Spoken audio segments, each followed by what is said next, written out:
கன்னிராசி அன்பர்களே, இந்த 2024ஆம் வருடத்தினுடைய குரு பெயர்ச்சியால மிகப்பெரிய யோகத்தையும் அதிர்ஷ்டத்தையும் அளவு கடந்த நன்மைகளை பெறக்கூடிய ஒரு ராசின்னா இந்த கன்னி ராசினரை சொல்லணும். ஏன் சொல்கிறேன் அப்படின்னா, கடந்த வருடமாக பார்த்தீங்கன்னா குரு பகவான் 8ஆம் இடமான அட்டமஸ்தானத்தில் இருந்தார். ஆனால் இப்போ இந்த குரு பெயர்ச்சியில் 9ஆம் இடம் என்கின்ற பாக்கியஸ்தானத்தில் வந்து அமர இருக்கிறது. நல்ல நல்ல பாக்கியங்கள் எது எல்லாம் உங்களுக்கு கிடைக்க பெறலையோ, எதெல்லாம் கிடைக்காமல் தவித்து கொண்டிருந்தீர்களோ அது கிடைக்கக்கூடிய ஒரு நல்ல வருடமாக அமைகிறது.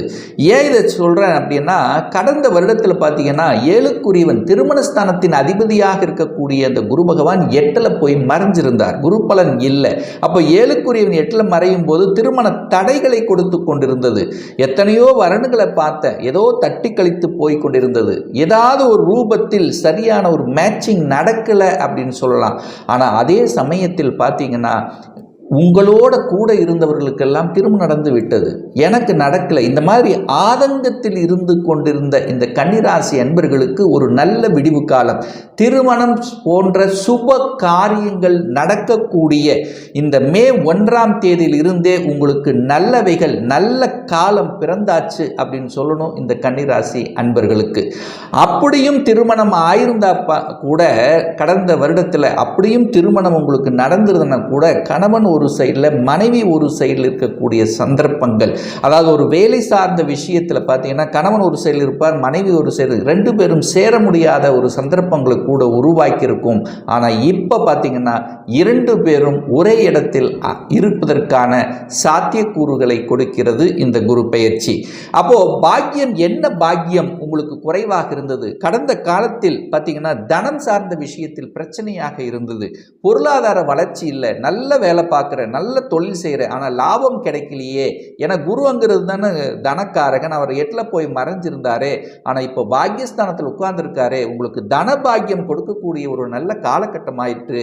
அப்போ தொழிலில் ஒரு வளர்ச்சியை கொடுக்கக்கூடிய தன லாபம் கிடைக்கக்கூடிய ஒரு அற்புத ஆண்டாக இருக்கிறது. அதே சமயம் ஒரு சிலருக்கு பார்த்தீங்கன்னா குழந்தை பாக்கியம் இல்லாமல் இருந்தது. அதாவது எல்லாமே இருந்தது, தனம் இருந்தது, காசு பணம் எல்லாம் இருந்தது, தொழில் நன்றாக இருந்தது, வேலை நன்றாக இருந்தது, குடும்பம் அமைத்து கொடுத்துட்டு, ஆனால் குழந்தை பாக்கியம் தரலையே. ஸோ அதில் ஒரு பிரச்சனையாக இருந்ததே. அதை நினைத்து கொண்டு வருத்தப்பட்டு கொண்டிருந்த கன்னிராசி என்பவர்களுக்கு இப்போ குழந்தை பாக்கியம் தர காத்து கொண்டிருக்கிறது அப்படிங்கிறத உறுதியாக சொல்லலாம் இந்த குரு பெயர்ச்சியால். அதே சமயம் இந்த குரு பகவான் தனது 5ஆம் பார்வையாக உங்கள் ராசியை பார்ப்பது கூடுதல் சிறப்பை ஏற்படுத்தும். ஒரு நல்ல புத்துணர்ச்சியை உங்களுக்கு கொடுக்கக்கூடிய ஒரு ஆண்டு அப்படின்னு சொல்லலாம். ஏன்னா கடந்த வருடத்தில் இந்த ராகு கேது பயிற்சியானது உங்கள் ராகு 7ஆம் இடத்திலும் கேது உங்கள் ராசி லக்னத்திலே அமர்ந்து கொண்டு பல குழப்பத்தை கொடுத்து கொண்டிருந்தது, ஒரு தெளிவில்லாத தன்மையை கொடுத்து கொண்டிருந்தது, எதிலையுமே ஒரு எரிச்சலாக இருக்கக்கூடிய தன்மை, குழப்பம், இதை செய்யலாமா அதை செய்யலாமா அப்படிங்கிறது. ஆனால் மனதில், அதாவது மூளை தலையிலேயே உட்கார்ந்துருக்கார் கேது அல்லவா. அப்போ ஏதாவது உடலத்தில் ஏதாவது ஒரு தொந்தரவு பிரச்சனை இருக்கக்கூடிய ஒரு ஃபீலிங்ஸை கூட உங்களுக்கு கொடுத்து கொண்டிருக்கும். ஆனால் இந்த குரு பெயர்ச்சிக்கு அப்புறம் பார்த்தீங்கன்னா அந்த குரு உங்கள் ராசியை பார்க்கிறார். அந்த குருங்கிறது கடவுள் அல்லவா, கடவுளுடைய அனுகிரகத்துக்கு சொந்தக்காரன் அந்த குரு பகவான் உங்கள் ராசியை பார்ப்பது உங்கள் ராசியை புனிதமடைய செய்கிறது. கெட்ட விஷயங்கள் அத்தனையும் அகல இருக்கிறது. என்னென்ன நெகட்டிவ் திங்கிங்ஸ் எல்லாம் இருந்ததோ அதெல்லாம் விலகப் போகிறது. அப்போ மனக்குழப்பம் விலக இருக்கிறது. அப்போ மனக்குழப்பம் விலகினாலே மனதில் தைரியம் தெம்பு கிடைக்கும், மகிழ்ச்சியும் ஒரு பூரிப்பும் புத்துணர்வு கிடைக்கும். அப்போ மனம் புத்துணர்வோடு இருக்கும்போது எதையும் செய்யலாம், எதையும் சாதிக்கலாம் என்கின்ற உத்வேகத்தை தரக்கூடிய ஒரு நல்ல குரு பயிற்சி அப்படின்னு சொல்லலாம். அப்போ இதுவரை என்னென்ன பிரார்த்தனைகள் செய்து கொண்டிருந்தீர்களோ, எத்தனை இஷ்ட தெய்வங்களுக்கு வழிபாடு எடுத்திருந்தீர்களோ அது எல்லாமே சக்சஸ் ஆகக்கூடிய வகையிலே உங்களுக்கு இந்த குரு பயிற்சியானது அமைய இருக்கிறது. அதே குருவானது 3ஆம் இடத்தை பார்க்கிறார். 3ஆம் இடம் என்பது முயற்சி ஸ்தானத்தை பார்க்கிறார். உங்கள் முயற்சி அனைத்தும் பலிதமாகக்கூடிய தன்மை. என கடந்த காலத்தில் பார்த்தீங்கன்னா அந்த சனி அங்கே 3 பார்த்து கெடுத்து கொண்டே இருந்தார். தைரியம் இல்லாத தன்மை, மனதில் ஏதாவது ஒரு குறை இருக்கக்கூடிய ஒரு ஃபீலிங்ஸை கொடுத்து கொண்டிருந்தது. இப்போ அது உங்களை விட்டு விலக இருக்கிறது.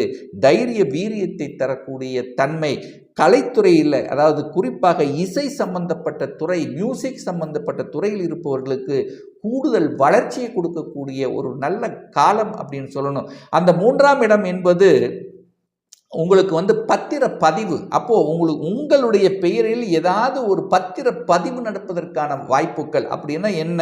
உங்கள் பெயரில் ஒரு சொத்து வாங்கக்கூடிய யோகம்ங்கிறது இந்த காலகட்டம் இருக்கிறது. ஒரு வீடு வாங்கக்கூடிய யோகம், அல்லது ஒரு நிலம் வாங்கக்கூடிய யோகம், அல்லது ஒரு விவசாய நிலத்தை தான் வாங்கணும், அது விவசாயம் பண்ணணும் என்கின்ற எண்ணத்தில் இருப்பவர்களுக்கு அது நடைமுறை சாத்தியக்கூறுகள். ஸோ இது எல்லாமே உங்களுக்கு சிறப்பாக இருக்கிறது. அதே சமயத்தில் பார்த்தீங்கன்னா, யாருக்காவது ஜாமீன் கையெழுத்து போட்டுட்டு அதனால் பல பிரச்சனைகள் சோதனைகள் சந்தித்து கொண்டிருந்தவர்கள் அதிலிருந்து விடுதலை பெறுவதற்கான வாய்ப்புகள் சந்தர்ப்பங்கள் இந்த காலகட்டம் உங்களுக்கு சிறப்பாக இருக்கிறது. அடுத்து பார்த்தீங்கன்னா, தனது 9ஆம் பார்வையாக அந்த மகரமனையை பார்க்கிறார். அந்த மகரமனை என்பது உங்களுக்கு 5ஆம் இடம். 5ஆம் இடம் என்பது பூர்வ புண்ணிய ஸ்தானம், பஞ்சமஸ்தானம், காதல் ஸ்தானம் அப்படிங்கிற இடம். அந்த 5ஆம் இடம் என்பது இறைவனுடைய அனுகிரகம் பெற்ற அதிர்ஷ்டத்தை கொடுக்கக்கூடிய, பதவியை கொடுக்கக்கூடிய அந்த இடத்தை அந்த குரு பார்க்கிறார். அப்ப யாரெல்லாம் பதவியை எதிர்பார்த்து காத்து கொண்டிருக்கிறீர்களோ நிச்சயமாக பதவி உயர்வு என்பது இந்த வருடத்தில் உண்டு அப்படிங்கிறத ஸ்ட்ராங்கா சொல்லலாம். அப்ப பதவி உண்டு. குழந்தைகளால அனுகூலங்கள், ஆதாயங்கள். இதுவரைக்கு குழந்தை சம்பந்தப்பட்ட விஷயத்தில் பிரச்சனை இருந்தவர்களுக்கு குழந்தை சம்பந்தப்பட்ட பிரச்சனையிலிருந்து விடிவு காலம். அதாவது குழந்தை ஒரு சைடில், நீங்க ஒரு சைடில் சின்ன சின்ன மனக்கசப்பு, இந்த மாதிரி ஏதாவது ஒரு தொந்தரவு இருந்ததுன்னா அந்த தொந்தரவு முழுவதுமாக விலகக்கூடிய ஒரு நல்ல காலகட்டம். குழந்தைகளால் உங்களுக்கும் உங்களால் குழந்தைகளுக்கு நல்ல பல ஏற்றங்கள், உயர்வுகள் கிடைக்கக்கூடிய தன்மை. குழந்தைகள் என்ன படிக்கணும் என்று நினைத்து கொண்டிருக்கிறார்களோ அந்த எண்ணங்கள் நிறைவேறக்கூடிய ஒரு நல்ல ஆண்டாக இருக்கும். அப்போ குழந்தைகள் இந்த வருடம் நான் ஒரு இன்ஜினியர் ஆகணும், ஒரு டாக்டர் ஆகணும், ஒரு வக்கீல் படிக்கணும், ஒரு சிஏ ஆகணும், ஒரு அக்ரிகல்ச்சர் இதில் இருக்கணும். ஸோ இந்த மாதிரி எந்த துறை சார்ந்த விஷயத்தில் அவங்களுடைய மனம் என்ன ஓட்டங்கள் இருந்து கொண்டிருக்கிறதோ அது சக்சஸ் ஆகக்கூடிய ஒரு நல்ல வருடமாக உங்களுக்கு அமைகிறது. காதலில் இருந்தவர்கள், காதல் பிரச்சனையோடு இருந்தவர்கள் எல்லாம் அந்த பிரச்சனைகள் விலகக்கூடிய தன்மை. காதலில் இருப்பவர்கள் காதல் திருமணம் செய்யக்கூடிய வாய்ப்புகள், சந்தர்ப்பங்கள் சிறப்பாக இருக்கிறது. ஏற்கனவே டிவோர்ஸ் ஆனவர்களுக்கும் கூட இந்த வருடம் 2ஆம் திருமணம் நடப்பதற்கான வாய்ப்புகள், சந்தர்ப்பங்கள் சிறப்பாக இருக்கிறது. 6ஆம் இடத்தில் சனி பகவான் இருக்கார். அப்போ 6ல் சனி இருக்கும் போது உங்களுக்கு நல்லது தான். ஒரு கெட்ட கிரகம், ஒரு அசுப கிரகம் என்று சொல்லக்கூடிய சனி பகவான் 6ஆம் இடத்தில் இருக்கிறதுனால எதிரிகள் யார் என்று இனங்கண்டு கொண்டு அதற்கு தகுந்த மாதிரி பதிலடி கொடுக்கக்கூடிய தன்மைகள். அதே சமயத்தில் பார்த்தீங்கன்னா, ஒரு நல்ல வேலை கிடைக்கக்கூடிய வாய்ப்புகள். இதுவரைக்கு படித்த படிப்புக்குண்டான வேலை இல்லைன்னா இப்ப படிப்புக்குண்டான வேலை கிடைக்கக்கூடிய தன்மைகள். கூட்டு தொழிலில் இருந்து வந்த பிரச்சனைகள் விலகக்கூடிய ஒரு நல்ல காலம். குரு 9ஆம் இடத்தில் இருக்கிறதுனால உயர்கல்வி படிக்கக்கூடிய யோகம். ஏற்கனவே ஒரு டிகிரி நான் படிச்சிருக்கிறேன், இனி ஒரு மாஸ்டர் டிகிரி படிக்கணும் அப்படின்ற எண்ணம் உங்களுக்கு அதிகமாக வரும். அதுவும் ஒரு சிலர் பார்த்தீங்கன்னா, நான் வெளிநாட்டில் தான் போய் படிக்கணும் அல்லது வெளி மாநிலத்தில் போய் படிக்கணும். ஸோ அந்த எண்ணங்கள் எல்லாம் ஈடறக்கூடிய தன்மைகள். சட்டம், நீதித்துறை, இந்த மாதிரி துறையில் இருப்பவர்களுக்கு கூடுதல் வளர்ச்சியை கொடுக்கக்கூடிய ஒரு நல்ல காலகட்டம். குருங்கிறது போதனைகளை செய்வது, சொல்லிக் கொடுப்பது. ஸோ இந்த மாதிரியான துறையில் இருக்கின்றவர்களுக்கும் கூடுதல் வளர்ச்சியை தரக்கூடிய ஒரு நல்ல காலகட்டமாக உங்களுக்கு அமைய இருக்கிறது அப்படிங்கிறத உறுதியாக சொல்லலாம். ஒரு சிலருக்கு வெளிநாட்டு யோகம் என்பது இருக்கிறது. நான் வெளிநாட்டுக்காக விசா அப்ளை பண்ணி காத்து கொண்டிருக்கிறேன், ஆனால் கடந்த வருடங்கள் எல்லாம் தடைபட்டு கொண்டே இருந்தது. வெளிநாட்டுக்கு போகணும் அப்படின்னு நினைச்சிட்டே இருப்பேன், ஆனால் ஏதோ ஒரு வகையில் தடை இருந்ததெல்லாம் இப்போ அந்த தடை நிவர்த்தி அடையக்கூடிய ஒரு நல்ல வருடம். வெளிநாட்டு வாழ்க்கை அமைய இருக்கிறது. வெளிநாடுகள் மூலமாக சம்பாத்தியம், வெளிநாட்டு தனவரவுங்கிறது உங்களுக்கு சிறப்பாக இருக்கு. ஒரு சிலர் இந்த இம்போர்ட் எக்ஸ்போர்ட்ஸ் அந்த துறையில் சாதிக்கக்கூடிய ஒரு வருடமாக இருக்கிறது.